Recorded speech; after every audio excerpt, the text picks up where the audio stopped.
We don't want to have it. We don't have a discussion. যুদ্ধবিরতির শেষ মুহূর্তে এসে আমেরিকা তার আসল রূপ দেখালো। সিএনএনকে একজন সিনিয়র মার্কিন কর্মকর্তা জানিয়েছেন, যুক্তরাষ্ট্র ইরানের সাথে যুদ্ধবিরতি বাড়াতে আনুষ্ঠানিকভাবে রাজি হয়নি। আমেরিকা হয়তো ভেবেছিল এই চাপের মুখে ইরান নতজানু হবে, আলোচনার টেবিলে আরও বেশি ছাড় দেবে। কিন্তু তারা এক ভয়ঙ্কর ঐতিহাসিক ভুল করেছে।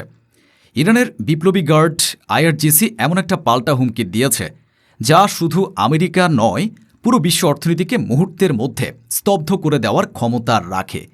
তাদের ঘোষণা, পারস্য উপসাগর, ওমান সাগর এবং লোহিত সাগরের বাব আল মান্দাব প্রণালী, এই তিনটি প্রধান সামরিক বাণিজ্য পথই এখন থেকে বন্ধ। কেন আমেরিকা হঠাৎ করে যুদ্ধবিরতি বাড়াতে অস্বীকার করে এমন একটি আত্মঘাতী সিদ্ধান্ত নিল? পারস্য উপসাগর, ওমান সাগর এবং বাব আল মান্দেব, এই তিনটি সমুদ্রপথ একসাথে বন্ধ হয়ে যাওয়ার অর্থ কি? ইরানের এই এক হুমকিতে কিভাবে পুরো বিশ্ব অর্থনীতি মুহূর্তের মধ্যে ভেঙে পড়তে পারে? আর সবচেয়ে বড় প্রশ্ন, আমেরিকার এই সিদ্ধান্তের পর চীন, রাশিয়া এবং ইউরোপীয় দেশগুলো এখন কার পক্ষ নেবে? তারা কি নিজেদের অর্থনৈতিক স্বার্থ বাঁচাতে আমেরিকার বিরুদ্ধে যাবে, নাকি ইরানের এই ভয়ঙ্কর হুমকির সামনে নতজানু হবে? এই বৈশ্বিক স্নায়ুযুদ্ধের শেষ কোথায় তা জানতে ভিডিওটিতে একটি লাইক দিয়ে শেষ পর্যন্ত আমাদের সাথেই থাকুন। যুদ্ধবিরতির ঘণ্টা যখন প্রায় শেষ, তখন ওয়াশিংটন থেকে আসে সেই বার্তা, যা পুরো বিশ্বকে এক নতুন সংঘাতের দিকে ঠেলে দেয়। সিএনএনের White House correspondent Alex Marquardt একজন সিনিয়র মার্কিন কর্মকর্তার বরাত দিয়ে ব্রেকিং নিউজ দেন, the US has not formally agreed to extend the cease fire with Iran. মানে যুক্তরাষ্ট্র ইরানের সাথে যুদ্ধবিরতি বাড়াতে আনুষ্ঠানিকভাবে রাজি হয়নি। এই খবরটি ছিল একটি কূটনৈতিক পারমাণবিক বোমার মতো। কিন্তু কেন আমেরিকা এমন একটি সিদ্ধান্ত নিল, যা স্পষ্টতই একটি নতুন এবং আরও ভয়াবহ যুদ্ধের সূচনা করবে? এর পেছনে রয়েছে পেন্টাগন এবং হোয়াইট হাউসের কিছু জটিল এবং আত্মঘাতী হিসাব নিকাশ। ডোনাল্ড ট্রাম্প বা বর্তমান মার্কিন প্রশাসন তাদের কট্টরপন্থী ভোটার বা শক্তিশালী ইসরায়েলি লবিকে দেখাতে চায় যে তারা ইরানের প্রতি কোনোভাবেই দুর্বল নয়। যুদ্ধবিরতিকে অনেকেই আমেরিকার দুর্বলতা হিসেবে দেখছিল, তাই নিজেদের শক্তিশালী ভাবমূর্তি ধরে রাখার জন্য তারা এক কঠোর অবস্থান নেয়। আমেরিকা ভেবেছিল যুদ্ধবিরতি শেষ হয়ে যাওয়ার ভয় দেখিয়ে তারা ইরানকে আলোচনার টেবিলে আরও বেশি ছাড় দিতে বাধ্য করবে। তারা হয়তো আশা করেছিল ইরান তাদের পারমাণবিক কর্মসূচি বা মিসাইল কর্মসূচি নিয়ে নতুন কোনো প্রতিশ্রুতি দেবে, কিন্তু তারা ইরানের প্রতিক্রিয়ার ভয়াবহতা অনুমান করতে পুরোপুরি ব্যর্থ হয়েছে। অনেক সামরিক বিশ্লেষক বিশ্বাস করেন আমেরিকা এই যুদ্ধবিরতির সময়টাকে কাজে লাগিয়ে পারস্য উপসাগরে তাদের সামরিক শক্তি বহুগুণে বাড়িয়েছে। তারা নতুন রণতরী, আরও যুদ্ধবিমান এবং অতিরিক্ত সৈন্য মোতায়েন করেছে। এখন তারা মনে করছে তারা দ্বিতীয় দফা আরও বিধ্বংসী একটি হামলা চালানোর জন্য প্রস্তুত। যুদ্ধবিরতিতে অসম্মতি ছিল সেই দ্বিতীয় দফা আগ্রাসনেরই একটি পরোক্ষ ঘোষণা। আমেরিকার এই ঔদ্ধত্যের জবাবে ইরান যা করেছে তা এক কথায় অকল্পনীয়। তারা শুধু একটি নয়, বিশ্বের তিনটি সবচেয়ে গুরুত্বপূর্ণ সামুদ্রিক বাণিজ্য পথ বা চেকপয়েন্ট বন্ধ করে দেওয়ার হুমকি দিয়েছে।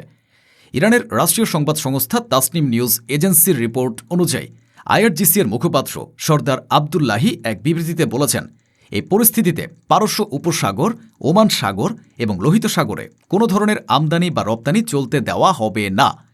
এই তিনটি সমুদ্রপথ একসাথে বন্ধ হয়ে যাওয়ার অর্থ কী? আসুন বিষয়টি একটু খতিয়ে দেখি। পারস্য উপসাগর ও হরমুজ প্রণালী, এটি বিশ্বের তেলের লাইফলাইন। বিশ্বের প্রায় 35% সামুদ্রিক তেলের বাণিজ্য এই পথ দিয়ে হয়। এটি বন্ধ হয়ে যাওয়া মানে সৌদি আরব, কাতার, কুয়েত, ইরাক এবং সংযুক্ত আরব আমিরাতের তেল রপ্তানি পুরোপুরি বন্ধ হয়ে যাওয়া। ওমান সাগর, এটি হরমুজ প্রণালীর প্রবেশদ্বার। এটিকে নিয়ন্ত্রণ করার অর্থ হল হরমুজে ঢোকার বা বের হওয়ার পথকেই আটকে দেওয়া। বাব আল মান্দাব প্রণালী, এটি আরও বেশি ভয়ঙ্কর। এটি লোহিত সাগর এবং সুয়েজ খালের প্রবেশদ্বার। এশিয়া এবং ইউরোপের মধ্যে চলাচলকারী প্রায় সমস্ত কন্টেইনার জাহাজ এই সংকীর্ণ পথটি ব্যবহার করে। এটি বন্ধ হয়ে যাওয়ার মানে হল ইউরোপের বাজারে এশিয়ার পণ্য পৌঁছানো বন্ধ এবং এশিয়ার কারখানায় ইউরোপের কাঁচামাল যাওয়া বন্ধ। সোজা কথায়, ইরানের এই এক হুমকিতে বিশ্ব বাণিজ্যের সাপ্লাই চেইন বা সরবরাহ ব্যবস্থা মুহূর্তের মধ্যেই ভেঙে পড়ার মুখে পড়েছে। এটি কোনো সাধারণ অবরোধ নয়, এটি বিশ্ব অর্থনীতির উপর এক পারমাণবিক হামলার শামিল। তেলের দাম ব্যারেল প্রতি $300 ছাড়িয়ে যাবে, বিশ্বজুড়ে শেয়ার বাজারে ধস নামবে এবং এক ভয়াবহ অর্থনৈতিক মন্দা শুরু হবে, যা 2008 সালের সংকটের চেয়েও ভয়াবহ হতে পারে। এখন প্রশ্ন হল, ইরানের কি সত্যিই এই তিনটি সমুদ্রপথ একসাথে বন্ধ করে দেওয়ার ক্ষমতা আছে? উত্তর হল হ্যাঁ, এবং তা ভয়ঙ্করভাবে আছে হরমুজ এবং ওমান সাগরের জন্য।